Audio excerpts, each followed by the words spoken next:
Hey, everybody. It is Wednesday night. We are doing an kind of impromptu live right now. Uh, got something I want to talk to you about. I mentioned it last night on our live stream. So I've been doing these anti-civilian disarmament videos, and I've been getting all kinds of comments on here. And there was one specific comment that I wanted to break down and talk about to you guys so that we could learn a little bit about what's going on and what our stances should be and what we should be sharing with people. And as a special guest, I've got the one and only Bug Out Bushido here to talk about the Second Amendment. How you doing, Bug Out? I'm doing pretty good. All right. All things considered. We're getting some well needed rain down here today. So the whole purpose of this video is in response to a comment that I received. And unfortunately, I can't find the dang thing. There's a whole bunch of comments that were on those anti-gun control videos that just magically disappeared for some reason. I did not delete. I think out of all the ones I got, I only deleted one because it was just way too offensive. But I could not find it. But with that said, I still remember what it said because it was very simple and very straight to the point. The guy said, another Second Amendment proponent not knowing what he's talking about. And then he made the statement, the state is responsible for the defense of the state. Now, Bug Out, off the top of your head, your first reaction whenever you hear somebody say that, what's the first thing that comes to mind whenever you hear something like that? I'm not sure what I'm supposed to be saying right now, but what it really connotates in my mind is that recent court ruling where they said that the police are not responsible for protecting citizens. I don't know if you remember that or not. Yeah. And that kind of recently, that was like within the last, 2 years maybe. Mm-hmm. I guess someone tried to sue the police for not protecting them. And they were like, no, that's not what the police are here for. Like, even the police aren't going to protect you when it matters. And South Africa is a great example for that the cops are notorious. They just run away when people start shooting at them. They're like, okay, we're done. We're out. And They just leave the townspeople to be massacred by the criminals. So, well, yeah. I think what you're talking about points to something even bigger in that regards, because if you've ever looked at a disaster recovery plan of any government at any level, the first and foremost thing that the government's responsibility is continuity of government, and that's its ability to govern the population. So if you think that at any level the government is going to put your concerns in front of theirs, you're sadly mistaken. You are going to be very, very disappointed in what happens during a disaster if that's what you're waiting for. So yeah, and I think the first question I want to ask you, so he says the state is responsible for the state. I've got some notes over here too. So if I look away, that's what I'm looking at. So I guess the big question is, what is the state? I mean, there's contention inside of the state on what the state is, right? Because if you really think about it, I think unfortunately we're going to be able to watch this as it happens. As the body goes into shock, blood leaves the extremities and goes to the quote-unquote important parts, right? Mm-hmm. Well, as our government atrophies and dies, watch what they discard. Watch what they throw away. Watch what they defund. You'll see what they think is important. And I'm telling you, that bit of work I did with Department of State showed me that it's not what I thought it was. I definitely learned a lot in that experience. They'll discard the military before they discard their bonus, like that's how those guys are thinking in there. They have no attachment to reality whatsoever. So for us to predict how they think, it's impossible because they're alien in thought and practice to us, Well, and I think you're onto something there. So let me backtrack one step. So the original statement, the state is responsible for the defense of the state, that strikes me off the bat as being somebody who thinks they're the smartest person in the room and has no clue to what they're talking about. because well, it's a safe statement. It's easy to be right when you say, at surface level, that person is 100% correct, but the implications and, what does he mean by that? Like, you can say that statement and mean a myriad of different things. It's too vague of a statement. It's too easy and obvious of a statement to really have an impact, if you ask me. Well, I think you're right in one respect. Out of context, out of the context, the way it was used, it is a true statement. The state is responsible for the defense of the state, but he was using it in the context of the federal government being the state is responsible for defense. Therefore, you have no right to Second Amendment guarantees. And realistically, what you're saying is true. That the state, in a realistic sense, is the bureaucracy. It's the Leviathan or the system or whatever you want to call it. It's that big monolith. But if you look at it constitutionally, the state's the people, right? Because it's a government for the people, by the people. So we've got to, where you sit on that argument really dictates how you feel about the Second Amendment, I think. What do you think about the Constitution, constitutionally, what the state is? Well, constitutionally, that's a good question, because the focus on the people is a big part of the Bill of Rights and the Constitution. Mm-hmm. And at what line did they draw between the people and the state? Now, did they mean the collective? I would have to read the documents with this question in mind to kind of like prod myself one way or the other, Right. Well, and I found some very interesting thoughts on the state as far as it's meant in the Second Amendment, and we'll talk about that later. But the big question. One thing I could say. Do what? One thing that I could add, though, to put the state aside, I'm pretty sure it was clarified with letters afterwards, but the militia is everyone. I mean, mm-hmm. And in any set of swinging hands, I guess let's use swinging hands because that's a little less offensive. But a well-regulated militia, pretty much the regulated part means like ammo, standardized, magazine compatibility, that sort of stuff. I believe that's what the word regulated means. It doesn't mean regulated as in let's disallow this or disallow this. They mean regulated like let's get our shit together so we're all compatible with each other and we're all basically training the same stuff. We know the same things. We can work together. I think that's what they meant by well-regulated. Yes, in 18th century parlance, well-regulated in this instance meant well-drilled, well-equipped, and well-disciplined is what it meant. Okay, and right. There's an important thing there. So first off, let's talk about what the responsibility of the state is, what the responsibility of the federal government is. And I found a really good thing from Heritage Foundation, and it's about Article 1, Section 10, which is national defense. And here's what Heritage Foundation. If you don't know what Heritage Foundation is, it's a patriotic think tank, and they do some really good work. I highly recommend if you don't follow them to go out and check them out at least. Okay, but here's what they say. It says national defense is exclusively the function of the national government. Under our Constitution, the states are generally sovereign, which means that the legitimate functions of the government not specifically granted to the federal governments are reserved to the states. But Article 1, Section 10 does specifically prohibit the states, except with the consent of Congress, from keeping troops or warships in time of peace or engaging in war. The only exception being that states may act on their own if actually invaded.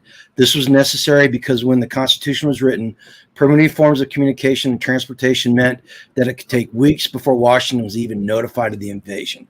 And I think the key thing right there is it prohibits states, except with the consent of Congress, from keeping troops or warships in times of peace. What they're talking about is a standing army, right? And the original commenter, the state is responsible. I can tell you by the context of what he was saying that he was talking about the standing army of the United States government is responsible for the defense of the U.S. government. That's what I take his thing to mean. So well, the same guys don't ask the question of, okay, so when you look at the requirements, the obligations of the federal government, it is surprisingly low. There's really not a lot of stuff that they are required to do for us. So the one big thing they have is providing that federal fighting force, right? Mm-hmm. So you get a government who has to have a war to keep an army, and you mix it with selling out to the bankers circa 1913, and what do you get? You get war as a racket, Smedley Butler style or whatever. Mm-hmm. And you wonder how we got here, but it's so easy when you go to the beginning and look at the pieces. That there's a whole lot of gravy poured on top of it now, and a real nice facades built, right, to hide the ugly truths. But really, when it comes down to it, is they're keeping themselves in business. And these things like Israel and the Ukraine conflict and all the other ones, man, that's a wet dream for these guys, because they're like, we have to get involved either by proxy or directly. And I'm telling you, they're going to directly get involved in this Israel thing.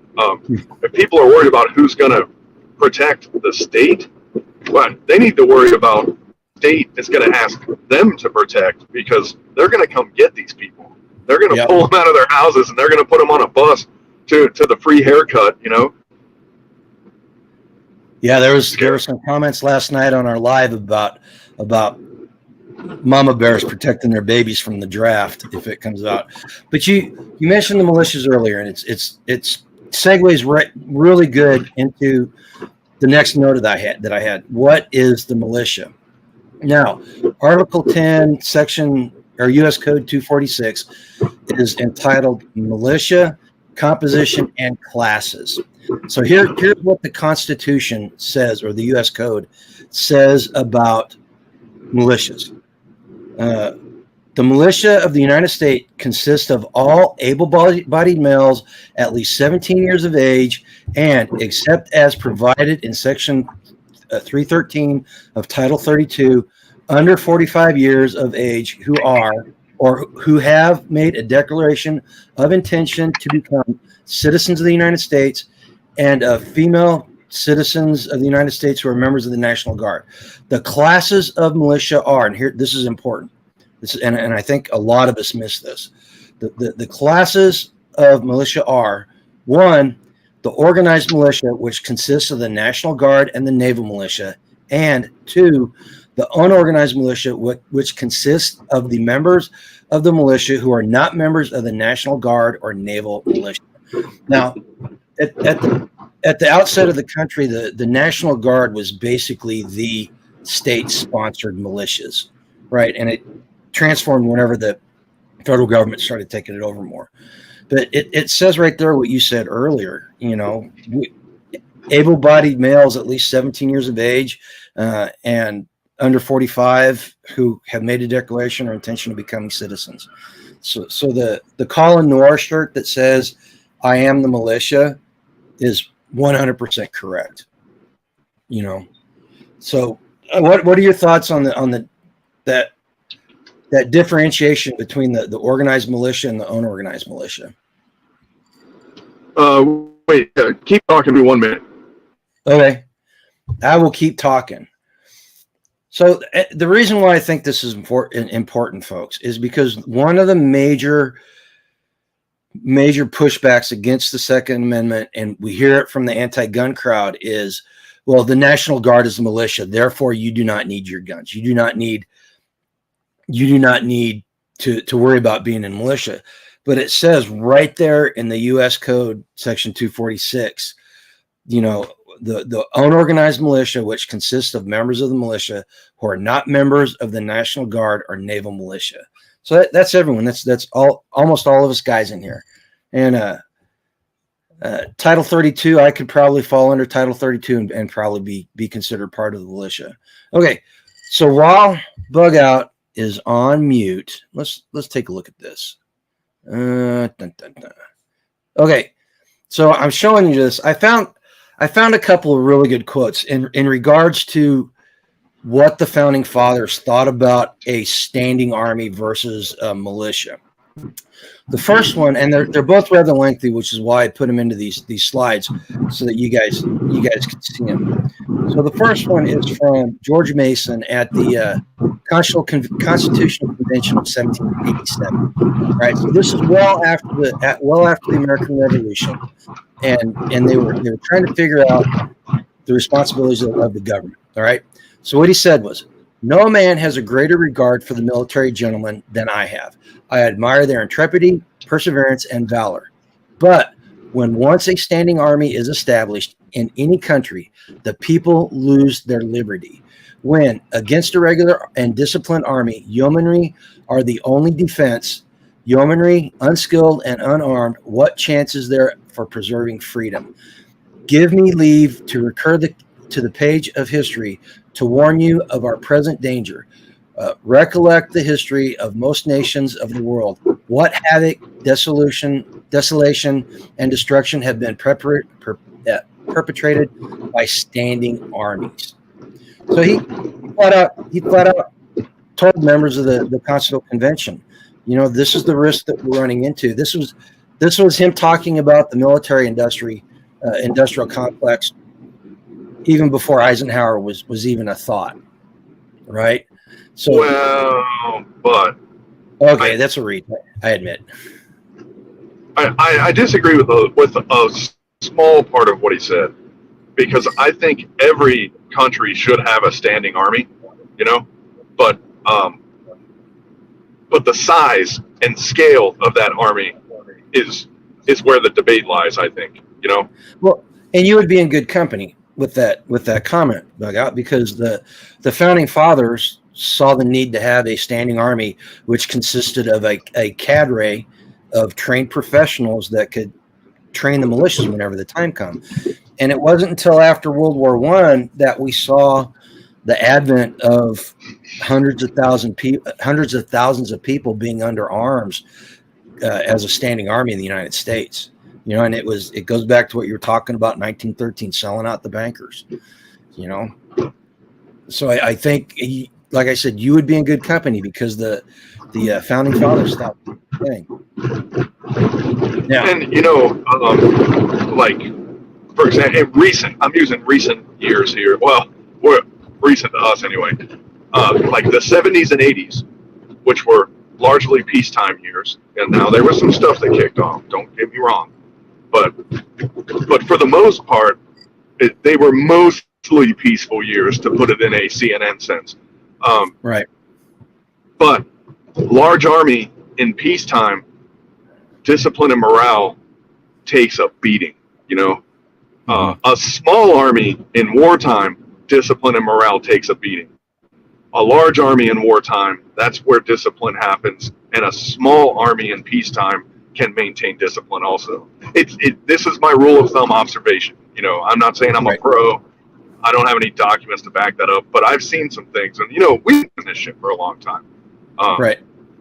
So I kind of feel that that's how it is. There is such a thing as too big, but right now, today, we should have had the army that we had in 2008 right now.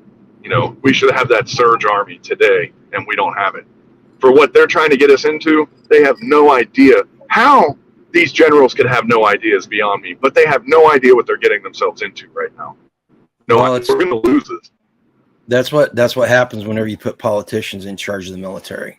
And let's face it, you get up above field grade, and you're a politician. Once you pin one of those stars on. Well, you don't get that star unless you're a politician. You had to marry the right daughter. You got to play golf with the right people. It's a game. It definitely is a game. Well, and what you're talking about, I don't know if I've said it in this forum before, but I've said it before. I honestly thought, like a fool, that after 2011 or November 11th, it was going to usher in the age of Pax Americana. And if you know anything about history, it's a play on the Pax Romana, which is when the Roman Empire basically ran the entire known world. And yes, there were small wars, but there was a general era of peace, and merchants thrived and art thrived and all this other stuff. And it's only been recently that I came to understand that the Pax Americana was actually the second half of the 20th century, and the era of another parallel that maybe you were going there, so maybe I cut you off for no reason, but that's where that's when they began debasing their currency. That's when they began pulling money schemes. And look at where we're at right now. We've just had a period of, for lack of a better term, money schemes. They tried to introduce crypto as a mandatory currency, for crying out loud. They were trying to manipulate the money. They said, we can't do it. We can't do it like we want to do it. We got to have a war. Well, guess what? They're piling us into 3 different, separate, isolated wars right now as we speak. They have to have a war to generate more fake money, just like Rome did. And then look at that. They're talking about the citizenship programs because they know they're not going to get enough young people in the draft because nobody's fit for service anymore. So they're like, we're going to scoop up all those illegals and make them fight our battle. What does that sound like? Visigoths to anybody? Well, you know what? You're making a pretty good argument against the state being responsible for the defense of the state. The realism of it all is whoever they are positioning us where we can't succeed, right? Okay, so we've talked about the founding fathers' position on a standing army. This is George Mason did that. This is Alexander Hamilton from the Federalist paper number 29, which was written before the statement that George Madison said. Okay, so this is what he wrote in the Federalist Papers. If circumstances should at any time oblige the government to form an army of any magnitude, that army can never be formidable to the liberties of the people while there is a large body of citizens, little, if at all, inferior to them in discipline and the use of arms, who stand ready to defend their own rights and those of their fellow citizens. This appears to me the only substitute that can be devised for a standing army and the best possible security against it if it should exist. And the key takeaway from that statement is Hamilton was pointing directly to what we were talking about earlier, where the standing army ends up being a threat to the liberty of the people, unless the people are as well trained and well equipped as that standing army. And it kind of puts that comment that the plagiarizing old pedophile in the White House made not long ago, that if you want to compete with the government or the military, you need an F-15 and nuclear weapons. Oh, that pedophile. I was trying to figure out which one you were talking about at first. Okay, that fair enough. Wasn't specific enough. Fair enough. That's a good point. I stand corrected. Oh man. If the state with the capital S, if they really wanted us to believe that they were on our side and that they were supporting us, they should put a clause that if at any point they violate the Constitution, that federal employees and military should be able not only to dissolve their contract, but to testify against whoever gave that order, then I would believe that they were on our team. But that will never see ink. They'll never do that. Instead, you get all that qualified immunity type shit that they dream up, where like, as long as you're the good guys, you can flamethrower that HUD over there. Like, I don't know, man. It's helpful. I've been on both sides of this, and there are times where the rules really get in the way. But there are times where the rules that get in the way are there for a reason. And I am one of those arrogant, ugly Americans, maybe not anymore, but at one time, I also believed that, I had a set and code of behaviors that were for Americans, and then there was everybody else, we don't really do that anymore. We were trying terrorists under U.S. law as if they were U.S. citizens and appointing them lawyers, just like they got arrested on the street corner in Manhattan or something. And I'm like, these guys aren't Americans. They don't have American rights.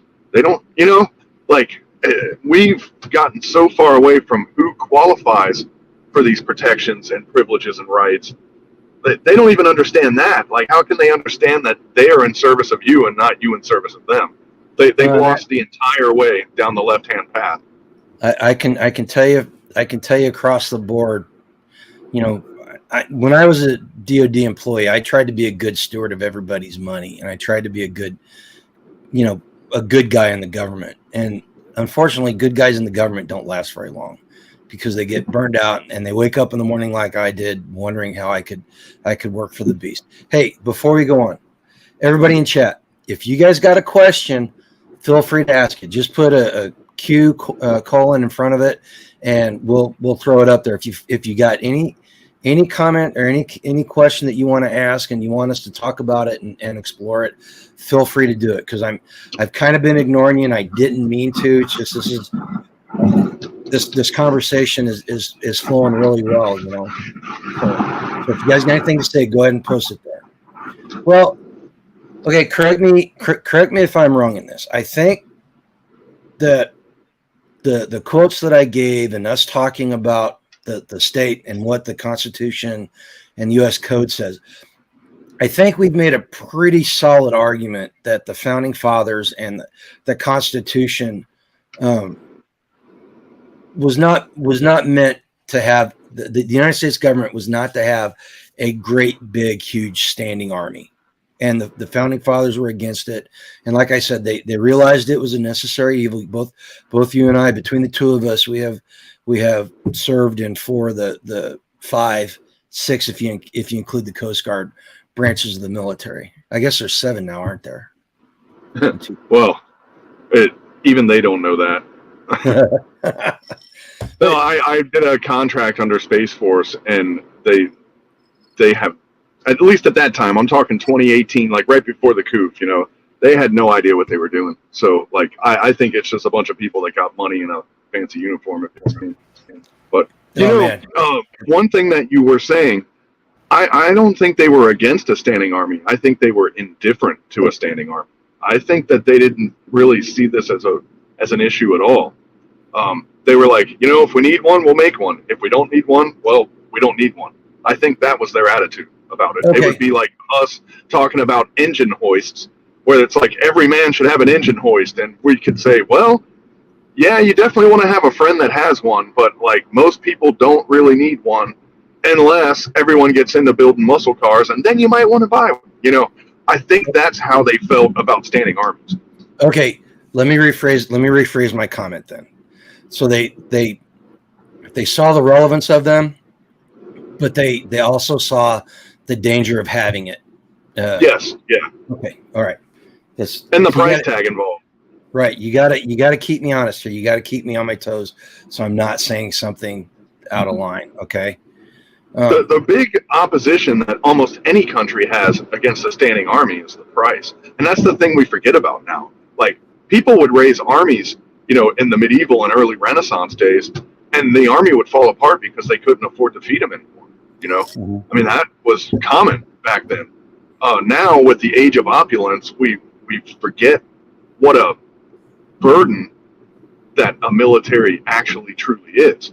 And, you know, the guys out there playing Army in the woods on the weekend, when that weekend becomes 2, 3, 4 years, where are all those calories coming from? You know, I don't think either side has it right, to be honest, of this coin, you know. Well, and you know that goes back to the organized and unorganized militia. Do you realize, you know, the organized militias were basically state organizations, but all throughout prior to the Civil War, all throughout the different states, there were groups that were raised by individuals, paid for by individuals out of their pocket to raise these militias and train them. And they're usually county or regional type of defense forces is what they were. You know, you saw a lot of them out on the frontier in the Appalachian Mountains and all that stuff. So, you know, what you're saying about raising the Army and the cost of it is extremely pertinent to this conversation, because it actually took place, and it was actually a thing with the unorganized militias. So there's a historical precedent there that you're talking about in America on that subject, you know. So we've done that. We spent about 30 minutes talking about the state and what the responsibilities of the state are, and what several of the founding fathers thought about the standing army, which the state would have to use to protect the state. And now let's dissect the Second Amendment. Let's, with what we were just talking about in mind, let's dissect the Second Amendment for a little bit and take each one of the phrases by themselves and see what we can come up with. See if we can figure out whose responsibility it is to defend the republic, because that's what this entire conversation is about, right? But is the Second Amendment about defending the republic?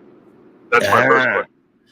See, we'll get there. Yes, that is a very pertinent question, and I think if we travel down this road, we'll find out the exact answer to that question.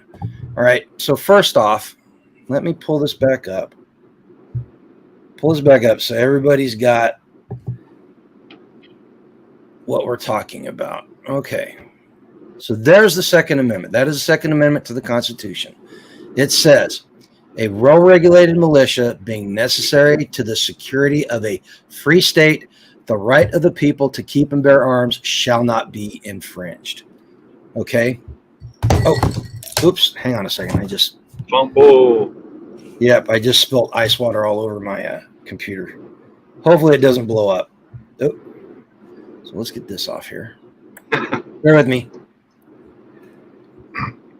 I think it's funny that they say well-regulated and right to own and bear arms and a free state all in the same clause, which seem to, like, if one was true, why would it require saying the other one? You know, like the redundancy that's in there is So let's talk about that. Let's talk about the first part. They were really clear, really freaking clear about this. The thing I think that trips up the naysayer is the term well-regulated militia right in the beginning. You know, well, and we talked about that before. We talked about, you know, what does well-regulated militia mean? And like we said, in the 18th century, it meant well-organized, well-armed, well-disciplined is basically what they were talking about. It didn't mean that the state was controlling the militia in a certain way, but rather that the militia was prepared to do its duty. All right, that's what well-regulated means by the 18th century definition. I actually had to look it up because I wasn't really quite sure what it meant contemporarily to the founding fathers. Well, and to really hit the easy button here, if you zoom out and look at the whole thing, everything that's there, nothing is a limitation of the people. Everything about the Constitution is a limitation of government. You know? Right. So they wouldn't throw one in there that says, oh, by the way, they can control every single gun that you own. They were a little sick of people saying that at the time when they wrote that. It was like, you know, daddy's not allowed to do this, daddy's not allowed to do this, and daddy's not allowed to do this. Like, that was the attitude when this thing was penned. And right. Right. And unfortunately, those are arguments that we go up against all the time. Right. Yeah. Okay. So, go on. Well, man, I'm kind of clouding the water when I talk like this, though. So forgive me here, but No, go ahead. You know,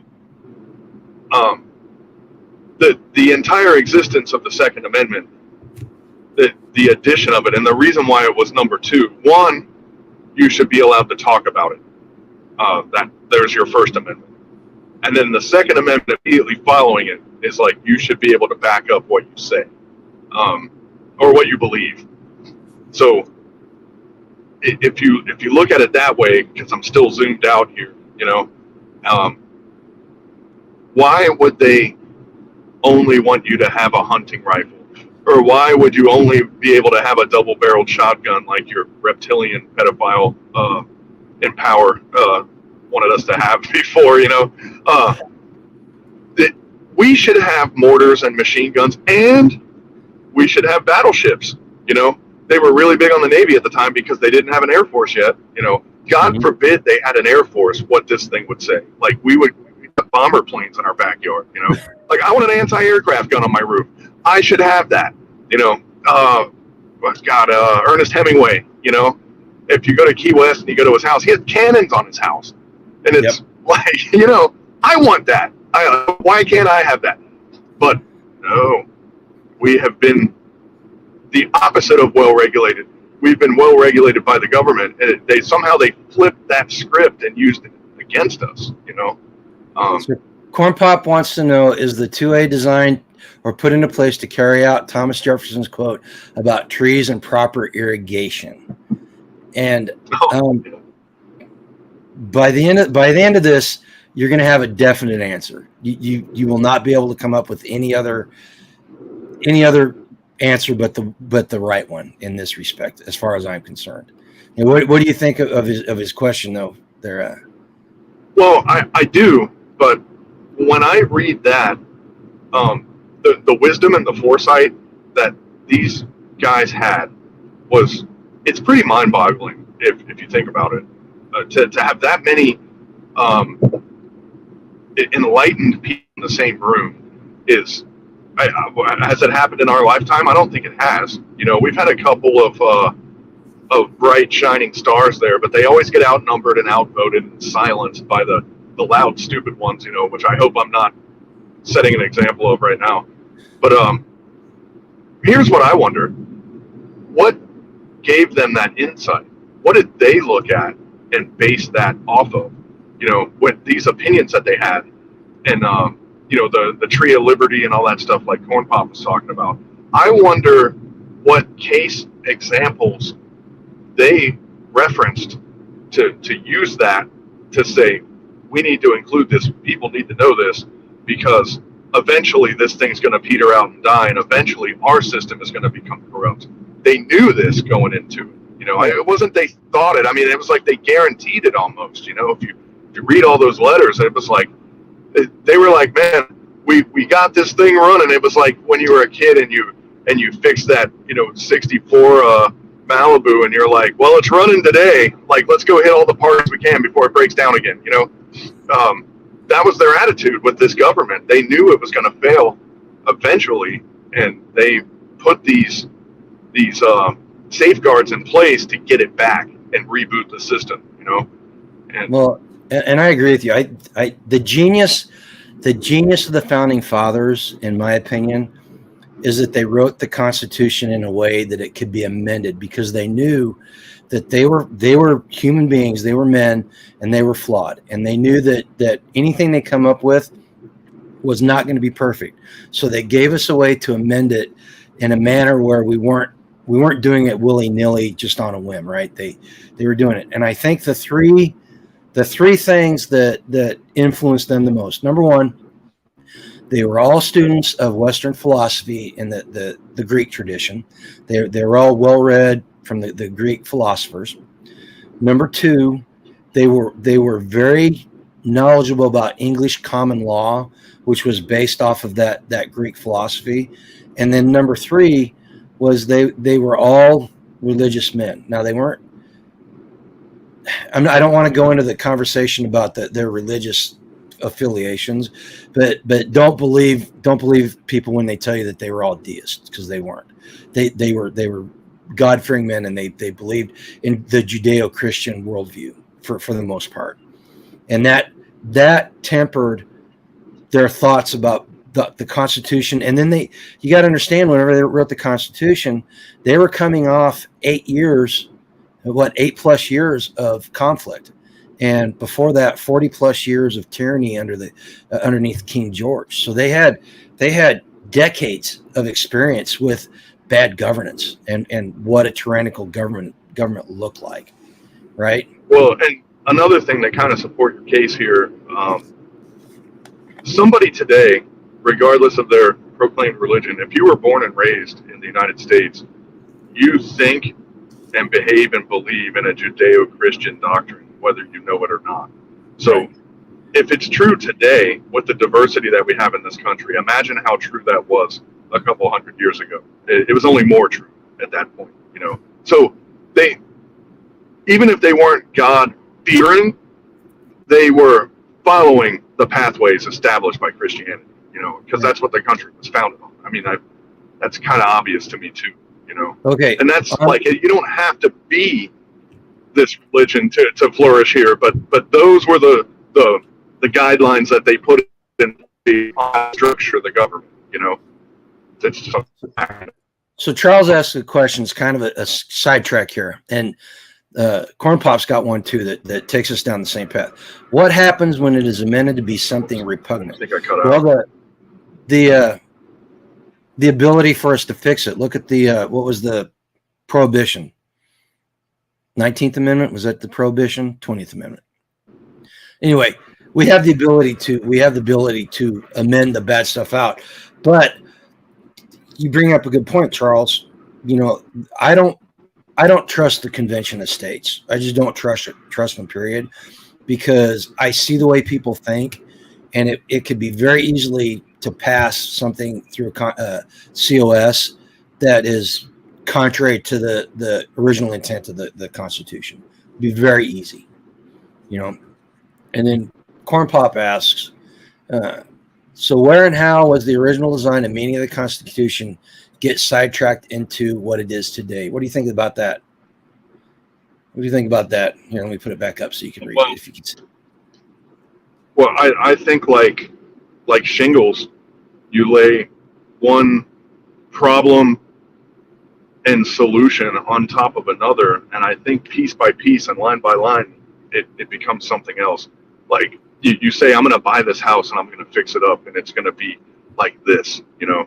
And then you buy it and you find out that, like, you got to replace all the pipes and you got to do this and you got to do that. There's so many things that are going to pop up that you did not foresee originally. And they kind of did foresee a lot of it, but you can't predict everything. Like, for example, they had no idea the amount of reach the government would be capable of doing at the time. You know, when you look at electronic surveillance and all this other stuff that we have going on today, like, who could have saw that coming back then? You know, people were still riding horses and donkeys and stuff back then, and you know, much less having airplanes. So they knew that things were going to change, and they put provisions there. But, like, man, you know, we get kind of lost in the weeds on this, where I think we need to decide how to approach it, because of the simpler time. Well, it wasn't a simpler time, but the simpler technology of the day. You know, like, somebody says, well, the Second Amendment didn't mean you could have a machine gun because they didn't exist then. And it's like, yeah, but you're typing that in all caps at me on a computer going through the internet, which also didn't exist. You know, like, why does the First Amendment apply to that, but the Second Amendment doesn't apply to this?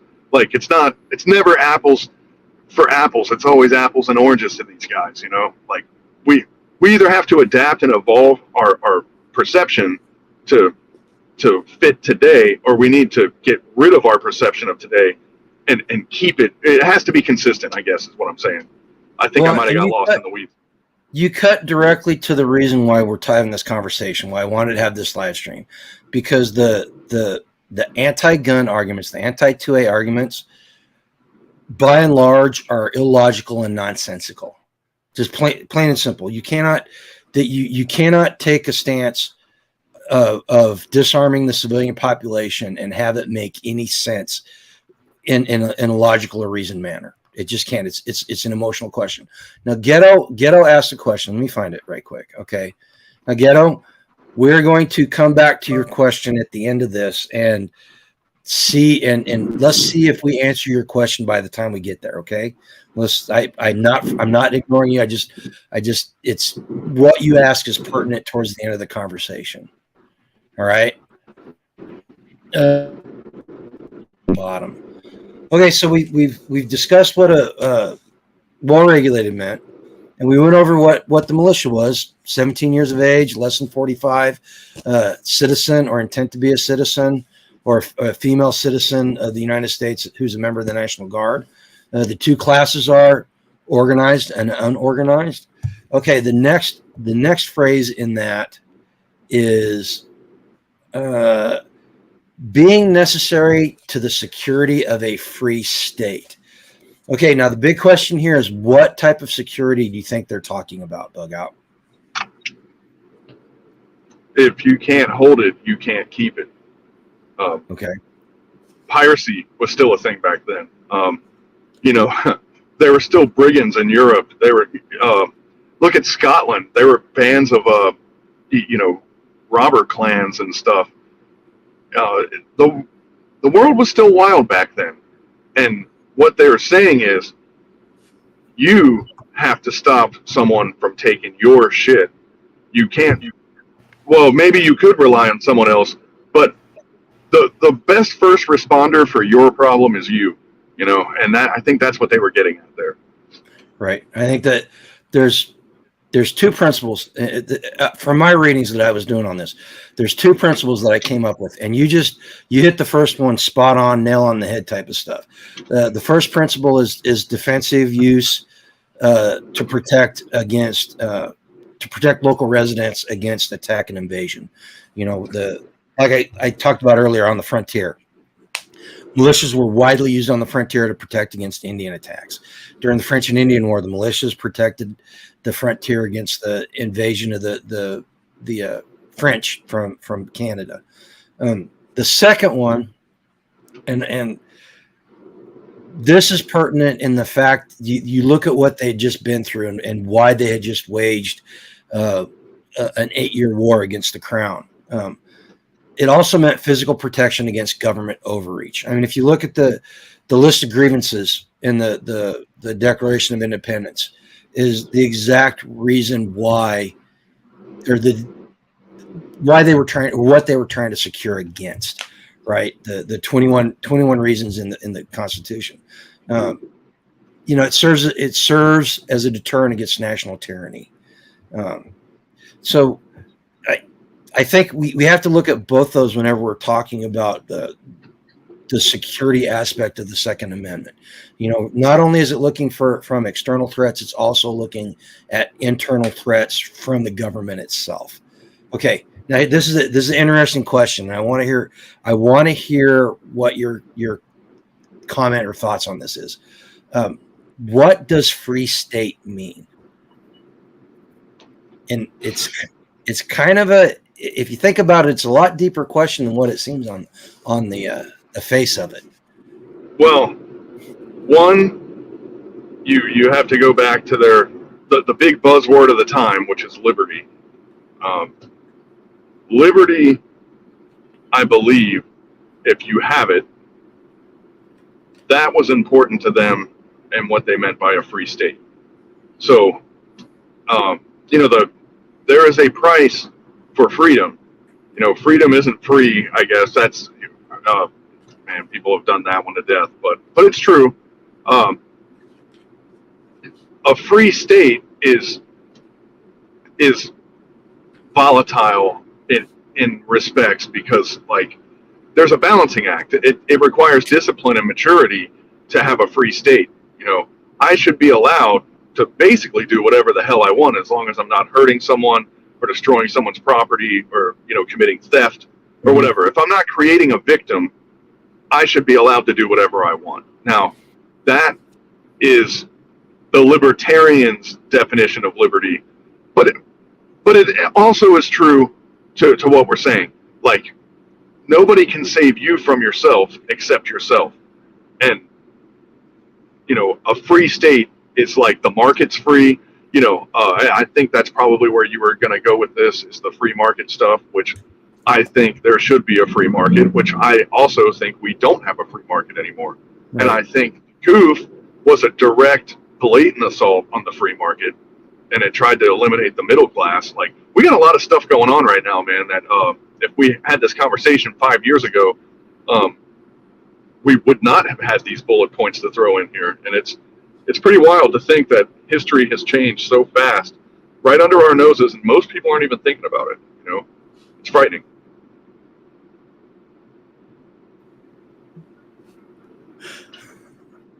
You were pixelizing there for a little bit. You know what? No. I knew having you on here would be a good thing, because you knocked that thought about a free state, the larger meaning of liberty and the state of freedom. You knocked that out of the park with what you said, man. Seriously, that I think there's two aspects there that I was able to figure out. One, the larger understanding of liberty, and the second one was, you realize whenever they're talking about the state, they're not talking about the federal government in the Constitution. They're talking about the individual states. So as the founding fathers did not necessarily identify as United States citizens. They identified as Americans as a nation, but they more identified with the state they grew up in. In fact, you saw it all the way up into the Civil War, where the state, if you ask somebody what they were, they'd say, I'm a Virginian, or I'm a Marylander. They weren't talking about the federal government, which I think between those two is extremely important when we talk about the Second Amendment and talk about what it's for, right? Okay, so let's go on to the next, unless you got anything else to add to that. Well, I'm still not entirely convinced that they meant the states when they said the state, but I'm also not convinced that they meant the federal government when they said the state. I believe the state, well, I believe it could be. I think there was a collective conscience that they were referring to when they said the state. I agree. A concept we don't have that concept anymore. They've killed it, and I think they killed it on purpose. They've replaced it to legitimize what they're doing now, which is a complete control. We have a nanny state, and they couldn't have achieved that without changing that definition. And there's a couple of bad guys in recent history that were pretty good at changing definitions, but we don't want to get into that because that's a whole other can of worms. Well, and think about this. I don't know how it was where you grew up in, but in Missouri, we had to have civics class in high school. And even back in the 80s when I was in high school, they did not, the civics class did not talk about the state of freedom. It talked about the government and the state government and the federal state, and I think it just, they got into the teachers unions, and they got into the classroom, and they started started teaching people stuff. And like you said, we don't have a collective recognition of a greater understanding of liberty. And that's one of the reasons why these type of conversations, like what we're having and what the chat's having, why it's important, because we need to start understanding what liberty means. It's not just a word. It's just not an idea. You were just talking about civics class. The establishment of public schooling, as far as Rockefeller's vision, was an infringement on liberty. He was trying to get wage slaves to go to the cities and work in his factories and stuff. They were using school as an indoctrination program from the inception of the public school. That was why they made the public schools. It's crazy to think about, but like, here we think all this stuff is just magically popping off, but man, this stuff has been popping off for a long time.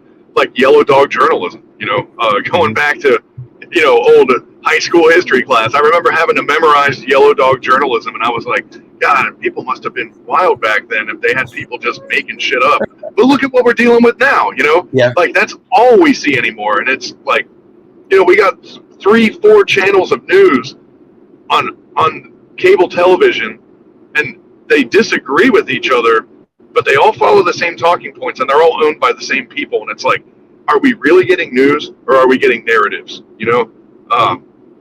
I think we're going to hit a point. We are racing towards a brick wall of reality where we're going to find out what the truth is here really soon, because we're getting to the point where you can't put coats of paint on it and before someone gets a chance to look at it. Like, all right, it's about to get real, So Rescue just made a comment. I think state meant the state itself, hence the United States. Under modern understanding, people are going to agree with that. But if you go look at the Federalist Papers and the Anti-Federalist Papers, that was a huge argument and discussion that went on for years before they ratified the Constitution, because they wanted to ensure that the federal government did not become the state. You know what I mean? They did not want a great big Leviathan like what we have here. And you read both the Federalist and the Anti-Federalist paper. Maybe I need to do a series on the Federalist Papers. That'd be kind of fun to do. Anyway, that's like Tolkien, like The Hobbit and Lord of the Rings is the Bill of Rights and the Constitution, and the Federalist Papers is like the Silmarillion, where like not a lot of people, but people hear about it all the time. Yeah, exactly.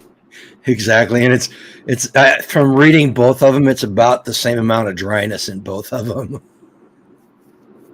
Oh goodness! So I'm curious. Are we close to what Ghetto was asking? Like now, I'm just thinking, like, man, I wonder what his question is. Are we close? We're getting there. Still got a ways. We're getting there. Okay. Okay. So the next phrase is the right of the people to keep and bear arms. Okay, what rights were they talking about? Do we know? Can we identify what rights they were talking about there? Well, I think the big thing is natural rights. Right? Go on. I'm sorry. No, I was going to say I don't think they could have been more clear about that. That's why the debate on the Second Amendment is so puzzling to me. It's about as plain English as it can get, right? Well, in the Declaration of Independence and the Bill of Rights, always they talk about the natural rights. But one of the things they talk about in the Declaration of Independence is the right to alter or abolish the government.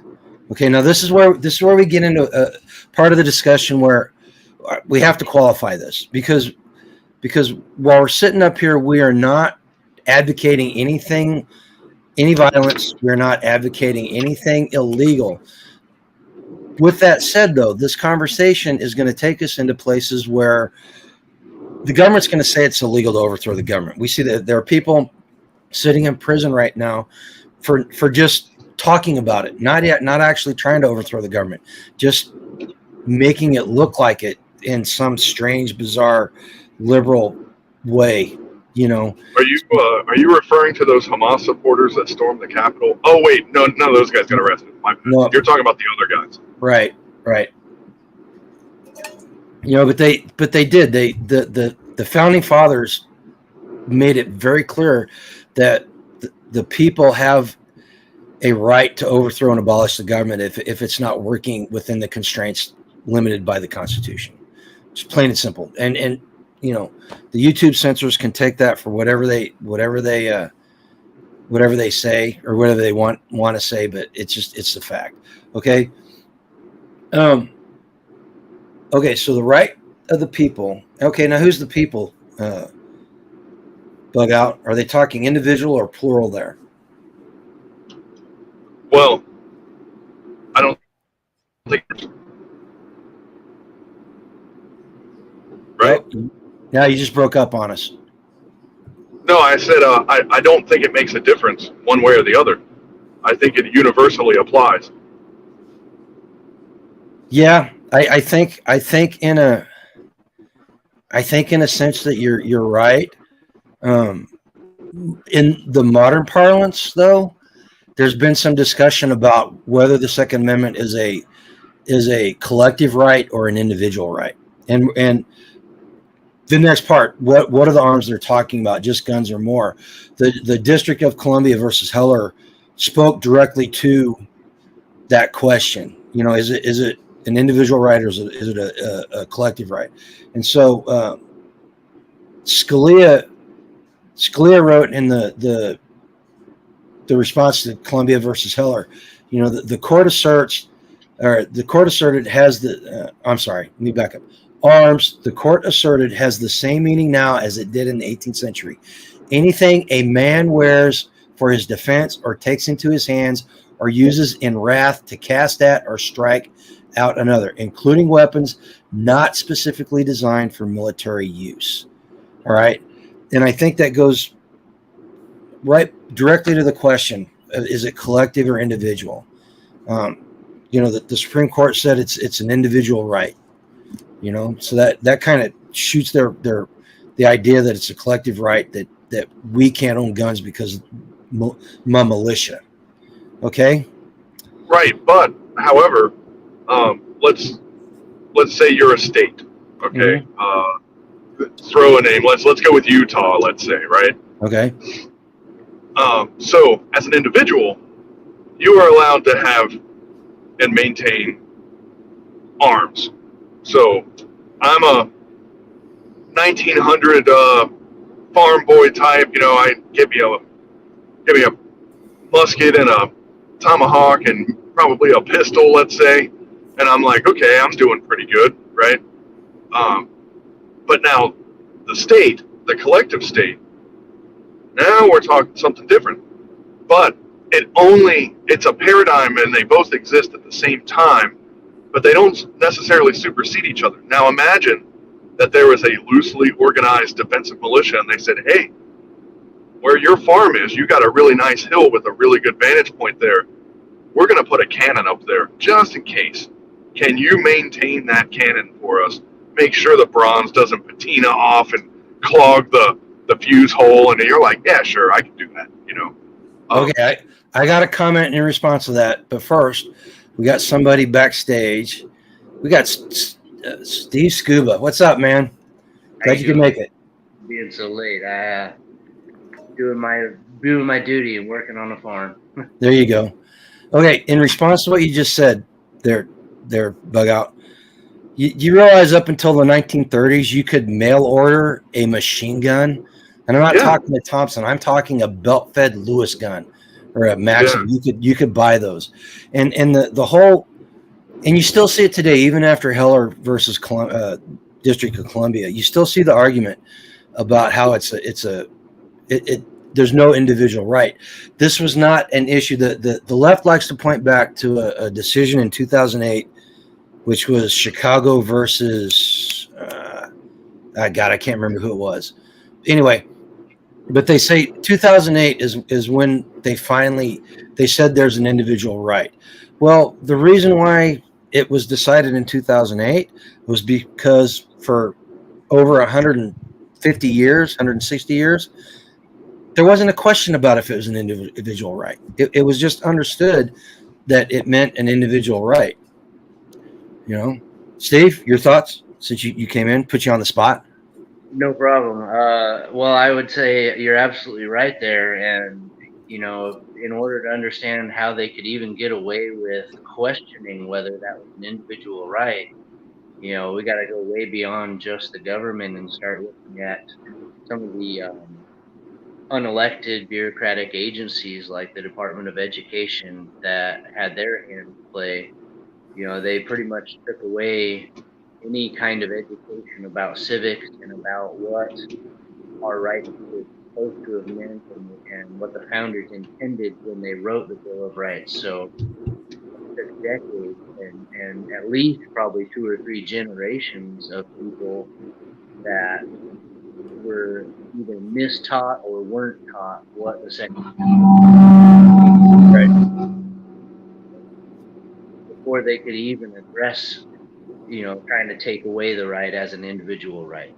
So everyone understood it to a certain degree, as of course it's individual, and then you have several generations of people that they don't even know why we have the right, and then you can start saying, well, that's not a right for you; it's a right for the state. Right. Yeah, and Bug Out mentioned cannons and stuff. You know, you used to be able to own a ship with you could be your own navy if you wanted to. You know, the United States government was giving out letters of marque, and these guys were raising their own navies and outfitting their own ships. I mean, my gosh. Sorry, I didn't mean to cut you off there. No, go ahead. But you're absolutely right there. In fact, during the Revolutionary War, the most well-equipped naval ships were privateers. So the people who wrote the Constitution absolutely expected privateers to be armed on an equal level to the government, if not better armed. You know, some of the best armed American fighting ships were privateers just stacked with cannons, and without them, we'd have lost the war. Yep. Crocs wants to know. That's the capital P. Say that again. When you said the people, the capital P of the people would be Scuba Steve buys a ship, and I had that cannon on the hill, and we say, man, the guys on the other side of that water have been testing us. I let Scuba Steve borrow my cannon on his ship, and now we have a capital P in people. You know, a collective right. You see where I'm going with that? Sounds like some of these things that we should have, an individual can't even afford. So a collective of people could get together. It would be like having a commune almost, except it would be a ship. Right, and now we're start getting into answering Ghetto's question. This is you just danced around the edges of it. Let me scroll back up here and find his question so we can get it up here. Okay. So the question is, first he makes a statement that the reasons they gave us for the Second Amendment to safeguard and protect them if we were to be invaded, and so we end up shooting both scenarios, so that we end up shooting each other. Both scenarios protect their power. But what are your thoughts? Okay. Now, shall not be. This brings us to shall not be infringed. That's where we are in the Second Amendment, right? First off, what does shall not be infringed means? I think it's pretty darn simple, don't you guys? I mean, it says what it says. But like the most diehard Second Amendment supporters can still debate over this. Like, for example, you do your time in the slammer, you come out, you're a felon. Can you own firearms? Well, and that goes to bad law. That goes to bad law. I think that's a very pertinent question. You know, they. So what I'm saying is, people that think that they have a cast iron belief and a foolproof belief system, you're going to find things that make you doubt your own judgment. You're going to find things that make you think. It isn't as simple as it appears all the time, but I think we are the ones that have made it difficult, not the other way around. Okay, now here's a question for you, since you bring up the felon. Okay, so is abridging somebody's Second Amendment rights while they're in prison under incarceration, is that an infringement on their rights? And I want to hear what you guys say about this, and then I'll let you know what I think. Okay. I think it was Henry that wrote about this. Someone go ahead and correct me if you know it better than I do, but they were talking about how to encode the greatest set of individual rights, but still have a cohesive unit, because the founding fathers were pretty brilliant in this regard. They understood that complete individual rights meant anarchy. If you have a right to do everything, then everyone has a right to do anything, and that's not a successful society. It can't be. So if Patrick Henry, if he was the one that said it, he basically said, we're trying to build a system, and I'm paraphrasing this, we're trying to build a system that maximizes individual rights, but only has limitations where those rights impede on others. So if my right to punch you in the face ends where you parts of my Right. Well, so and go on, Bug Out. you're a felon, what you've done is you violated that social contract. You have gone outside of the bounds of what we've agreed upon or the rights that we've established for each other. You're not impeding on others. And you prove that you don't mind on other people's rights. So thus, you've kind of given up some of the rights. Right. No, sounds like Bug Out's falling out of his truck. Oh, you can hear that bouncing around? Yeah. I'm back on the dirt road again. I can mute it while he's talking. It helps.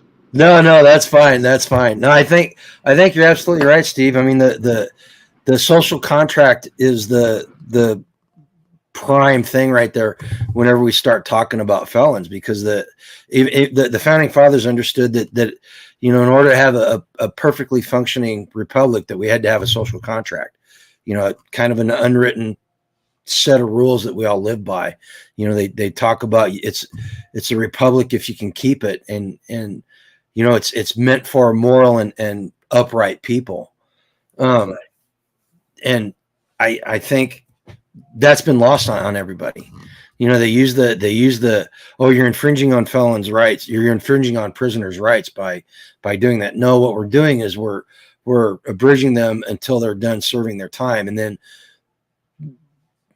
logically and morally, if you're a felon and you do your time, you should get your Second Amendment rights back. Somebody posted earlier that somebody posted in chat that you got a petition to get it back.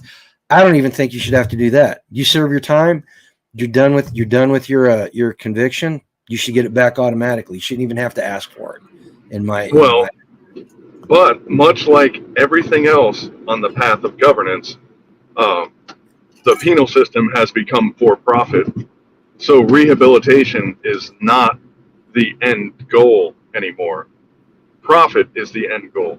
Right. So now you're not rehabilitating people in prison. You're just putting them in the penalty box and just getting them out of everybody's way for X amount of years. And then they're released and they come back, but they know that they haven't learned anything. They know they haven't been reformed because they haven't attempted to reform that person.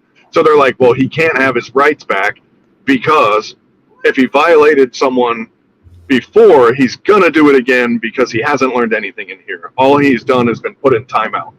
Hang on a second, guys. Well, hang on a second.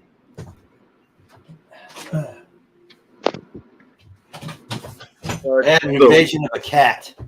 It actually, it kind of sounds similar to our medical industry. It's like, what's the point of having a system if it's not going to actually redress the wrongs that are created? So, right. If the prison system isn't rehabilitating prisoners, then why do we have it? And I totally agree with you, Grumpy, to a certain degree. Well, if they shouldn't own a gun, then they're too much of a threat to society. They should still be in jail. I mean, as bad as that sounds, and that's a whole other conversation. It is. We kind of got off the main road here, but I agree with you there. That's indicative of another problem. And like he brought up the pharmaceutical industry, indicative of yet another problem. But the thing is, where they're all connected, is the fact that we have a government that is completely sold out. They've lost. They don't follow the values anymore. They follow the bottom line. And the money that they take from taxation, which, by the way, is yet another wormhole that we can get into. But they're taxing us to fund an army that's going to find a war that we're not even in yet to warrant having taken those taxes from us. Like, if you think about it, like, we're really stuck in a loop here. We're kind of in a rut, and we're like a dog chasing its tail, or one of those Urobos things, like the snake eating itself or whatever. How do we get out of this? I don't know. But I find it weird that the eraser on the shoulder of this whole like massive failure is the Second Amendment, because they know that with the Second Amendment, we can hold them accountable for all of these mistakes in all these different departments. You know, once they get rid of that Second Amendment, they've now been justified. They've been exonerated of any penalties for doing it wrong. Exactly. Okay, let's backtrack a second, because Corn Pop asked. This is a personal opinion question, and there is no right or wrong answer as far as I'm concerned. So Corn Pop wants to know, so do y'all think any person in this country should be able to pick up a Sears catalog and order whatever flavor of freedom they want? Steve, you go first. You're smiling.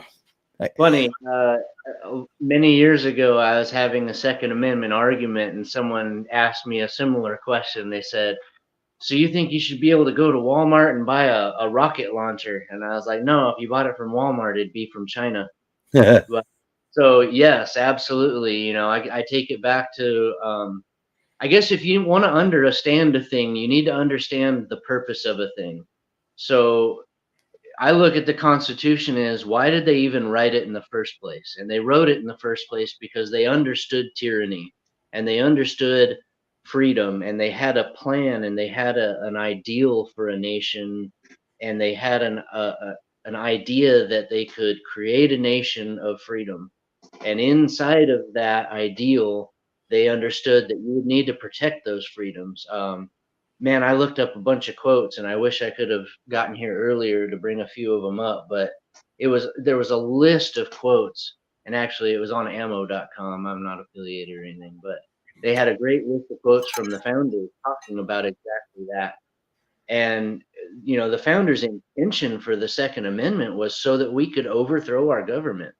Mm-hmm. You know, I'm not advocating for that in any means, but to try and pretend that that isn't why we have the amendment is just ridiculous. It's so clear and it's so well laid out that they were very afraid that we would have a government take control and take our rights away. So they put that power in our hands for that express purpose.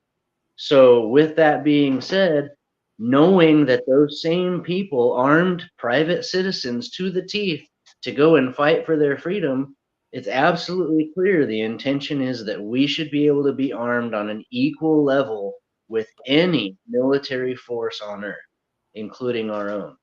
So we should be able to go buy, an F-35 with Stinger missiles or whatever they're putting on them these days, in my opinion.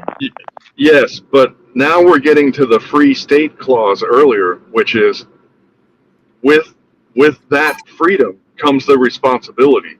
The misuse or abuse of said things should not. You don't have the freedom to.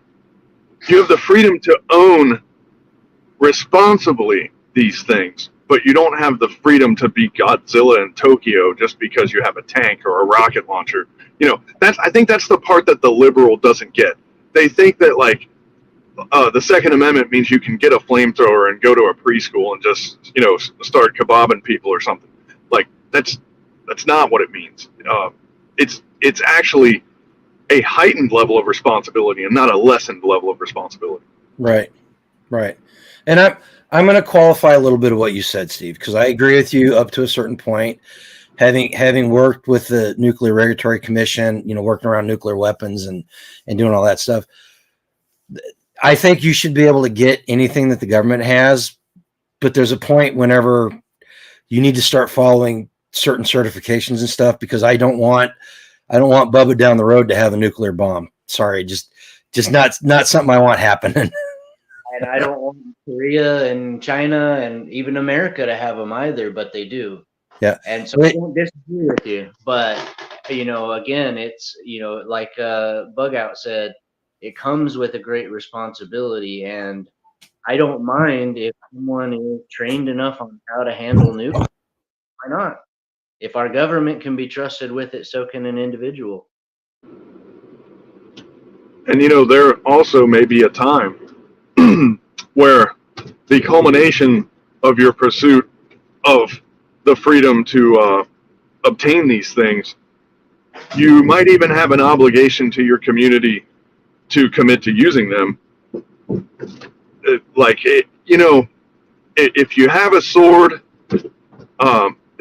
you might you might need to sword fight somebody at a certain point. And I think part of that responsibility is not just the responsible use, but the possible ultimate use of said thing. You know, if you have a warship and the revolution happens and they look at you and they say, we need ships, and you go, no, not me, man, I'm just a Joe Blow, I'm just using my ship for crab fishing, like, don't mind all the cannons, like, that's kind of a douchebag move also. It's kind of weird that in just like our calorie counting today, and obesity is the biggest epidemic, you know, back then people were starving every day and they couldn't get enough calories. It's kind of the same way that they felt about this kind of hardware. The government couldn't afford it, but that rich guy in town that owns the factory, he could afford the warship, so he would buy the warship and commission it to be used in the pursuits of the government.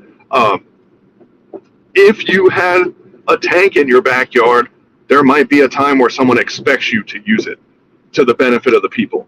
You know, that's just something you got to have in the back of your head if you start going crazy in the Sears catalog, you know? Several of the founding fathers made quotes, and again, I think Thomas Paine directly said, what I'll paraphrase it again, but basically, what good are these rights if you won't protect it for other people? So if you have all these freedoms, but you're not willing to defend someone else's freedom, then it's worthless. So I totally agree with you. If if you have the freedom to have the means to protect yourself, but you don't use it to protect others, then you're abusing your freedom.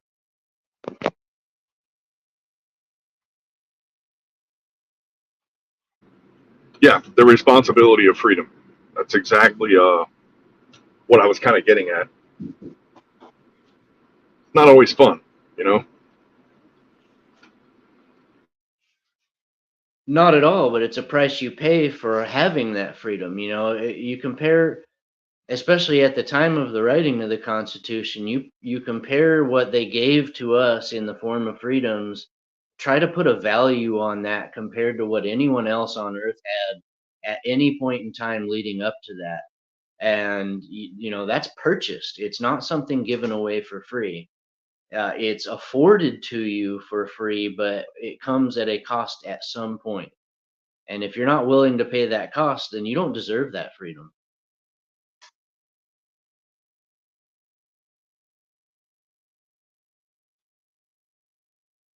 I'm not hearing you, Grumpy.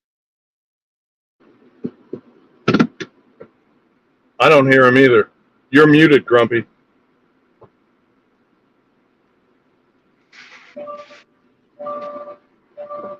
Oh, yes, I was. I'm sorry. God, I don't remember what I was just saying. Oh, the moral argument. The moral argument is completely lost on the left. They don't understand that the responsibilities of it. All they want the freedom portion of it, but they don't want the liberty portion. And if you don't know what I mean, there is there's a difference between freedom and liberty, and we use them interchangeably, and we really shouldn't. Freedom is man's ability to do whatever he wants, and throughout history, a ton of bad stuff has happened because men were free to do what they wanted. And liberty, as the founding fathers understood it, was freedom tempered with morals and ethics. You muted your mic. I'm back on. You need to catch up. My producer just popped in. I'm sorry. But so we need to understand that like Steve was saying, with liberty comes the responsibility to use it wisely and morally and ethically, or else we're going to lose the republic.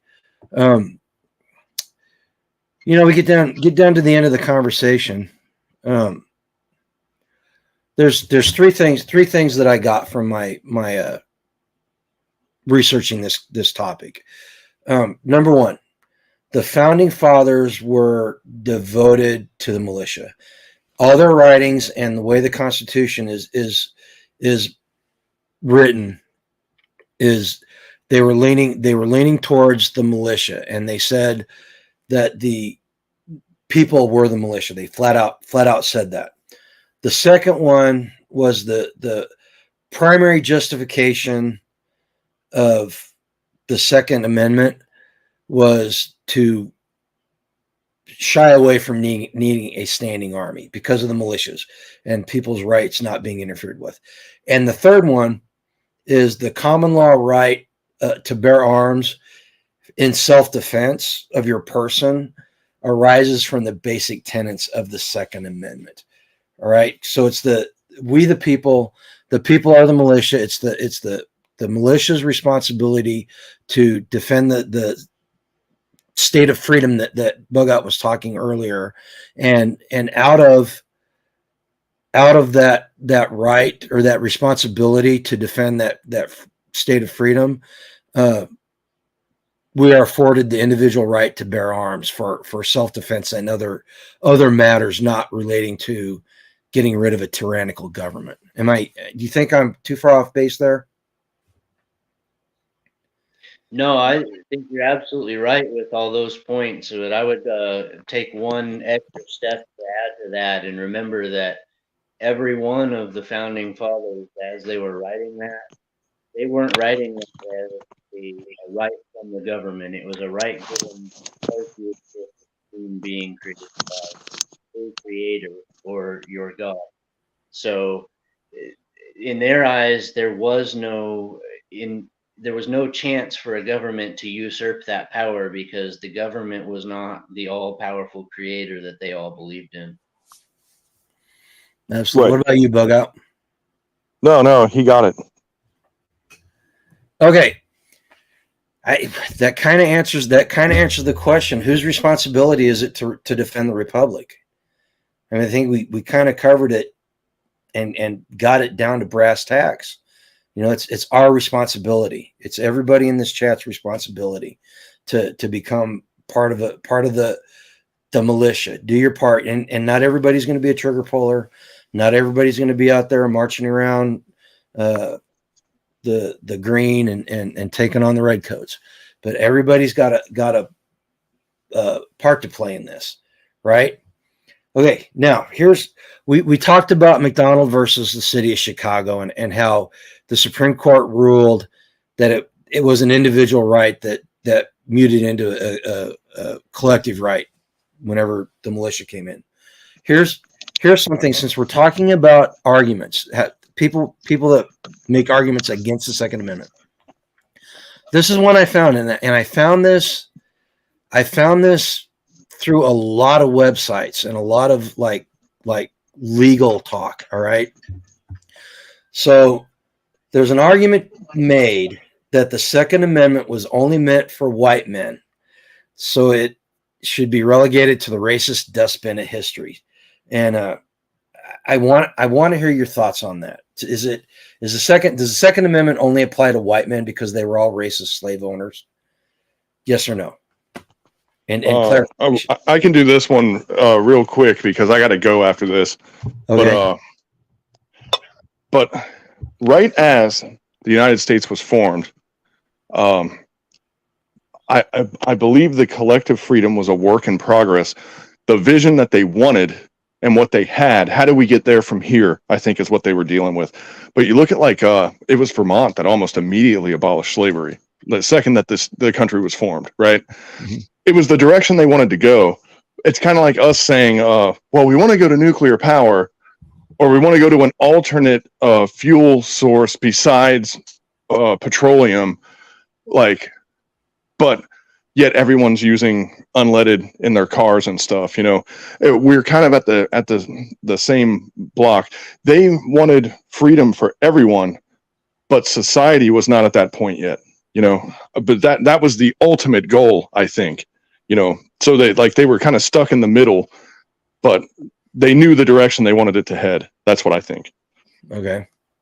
I would agree 100%.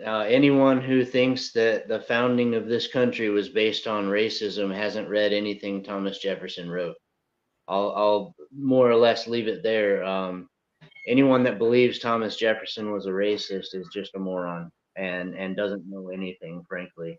And he was one of the biggest writers and one of the biggest progenitors of the Constitution and the Bill of Rights. So go back and read everything he wrote, and then let's have that argument again. Absolutely. Okay, so Rabid Coyote posted this, and this is kind of in response to something we were talking about earlier. Something I think it's something I said.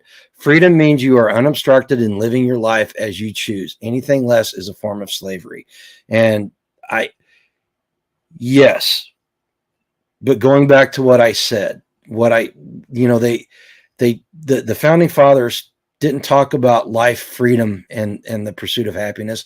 They talked about life, liberty, and the pursuit of happiness because they understood what kind of bad can come out of people leading an unobstructed life, ungoverned life, if you will. All right, and what they wanted people to understand was it goes back to the responsibility thing, right? Our freedom needs to be governed or self-governed. Let's put it that way: self-governed or regulated by our morals and ethics, right? And we can have a complete other discussion about morals and ethics and what the difference between them are and how they're used today. Um, you know, it, we are responsible for our actions, and we need to make sure that we're not perpetuating the shit that Mao and Hitler, because those guys, they were free to do whatever they wanted, and they did it where it ended up, and understanding that we're all flawed human beings, and we are all, we all suffer from original sin, puts a completely new spin on what freedom is, right? So that's just my response to what you said there, Coyote. I think you're right up to a point, but we have to self-govern ourselves through our morals and ethics. Well, and I would add to that, in a very basic sense, that yes, that's a correct statement. Freedom is to be free to do anything you want. But a society that maximizes your freedom necessarily restricts some of your freedoms. And I'll give you a really good example. And if you want to put in the chat a reply to this, I'd be really curious to hear how you think about this, Coyote. But if I have completely unrestricted freedom, then I have the freedom to make you a slave. If you have unrestricted freedom, then you have the freedom to not be a slave. So we have an area where our freedoms coincide but cannot coexist. So you cannot have a society that is free from rules and laws. If you do, you have anarchy, which turns into tyranny of whoever has the most power. Right. So that's why you have to have some restrictions. And the idea is we want to make the least amount of restrictions to maximize an individual's freedom. Well, and we do that by being a moral and ethical people, right? And they've attacked the culture so much that it's a thing of the past for a lot of people. All right. That's just a sad but true statement in my book. All right. And most people nowadays don't even know where morals come from. Right. Right. Well, guys, Bug Out just dropped off. He said he was getting close to being home. Steve, thanks for popping up. We've kind of covered everything that needed to be said. I mean, we got down to the brass tacks is we are responsible for the defense of the Republic. We are the militia. Go buy that Colin Noir shirt about I am the militia. Just let people know. But this is an important conversation for us to have because if we don't know what we're talking about, we can't argue with people that hold the other view. Plain and simple. And that's why we need to have these conversations. And too many people are not having these conversations. Well, I very much appreciate you extending the invite. I wish I could have been here to catch the whole thing. So I'm gonna go back and watch what I missed. I was gonna say you can go back and watch what you missed. And if anybody's in here that's not a subscriber, go ahead and hit that subscribe button. We're gonna try to have more talks like this as time goes on. We're getting towards the end of festival season this year, so I'm gonna have a little bit more time. We're gonna do without rule of law. We're gonna do a replacement for conflicted. And all that. So you got any final comments there, Steve? You got anything you want to impart on people so that they know they got something to take away and they're armed with something that they can use? Well, I don't know what all you spoke about, so I'd hate to just ramble on and repeat things you've already said. So I guess I'll just make one comment. If anyone has any questions about what your rights are, go back to the founding.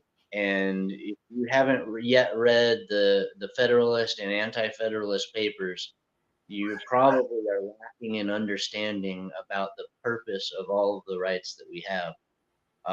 So I would say start there. If you ever get in an argument with somebody, that's a great place to arm yourself with all the information you need to really understand everything. Can't build on that. That's absolutely true statement, man. In fact, I was just before you came on, I was just saying that maybe we need to do a series on the individual Federalist papers, and that's going to be a hard one. It's going to be hard to make it. Some of that stuff's really dry reading, man. I'm sorry. It's hard to read. I found some really good websites that kind of bullet point all of them, and they'll take like the main one or two topics of every one of them, and then you can go and like, basically break it down by topic rather than the whole paper. So Cliff Notes. Oh, there we go. We may have to do that. Send that to me, and we'll see what we can come up with. See if we can do a thing about that. Well, guys, listen, everybody in chat, thank you for showing up tonight and partaking. And like I said, I apologize for not pulling more stuff up in the chat. Just the conversation was rolling pretty good. I hope we answered the questions. If you've got any extra comments or you want to just add something to the conversation, put it down in the conversation below after we shut down the stream. I'll make sure that we talk about it or we discuss it, and we can see if we maybe get it back up there or get the conversation back up on that topic. Does anybody have any last thoughts that they want to share in chat? I'll take that as a no. But all right, guys, listen. Really enjoyed you being here. Oh, hang on. Ghetto's got a question. How do you get the militia to react if not everyone is in agreement of when to? Something to ponder. Great show, brother. I think it goes back to what Bug Out was saying at the very beginning. The problem is that the Patriots are not going to act. We're too busy. We're too busy going to our jobs and raising kids and doing all that. I don't think anything's going to happen until the bread and circuses don't work, until NASCAR dads and soccer moms are looking at their poor children's faces and wondering how they're going to feed them. That's when they're going to get to the point where they are going to act and they're going to do something. The question is, does the federal government, does a tyrannical government make it so they can't react before they decide it's time to? Which is exactly why we need to be having this conversation with people. We need to be getting it in people's heads. We cannot let the debate space go to the anti-gunners. It can't happen. They're going to call you all kinds of names. They're going to write all kinds of bad, nasty stuff in the comments about you. But we need to do this, and we need to be strong in our convictions, and we need to be, somebody just said we need to be vigilant. And that's absolutely correct. We need to be steadfast in our convictions and vigilant. All right, guys, listen.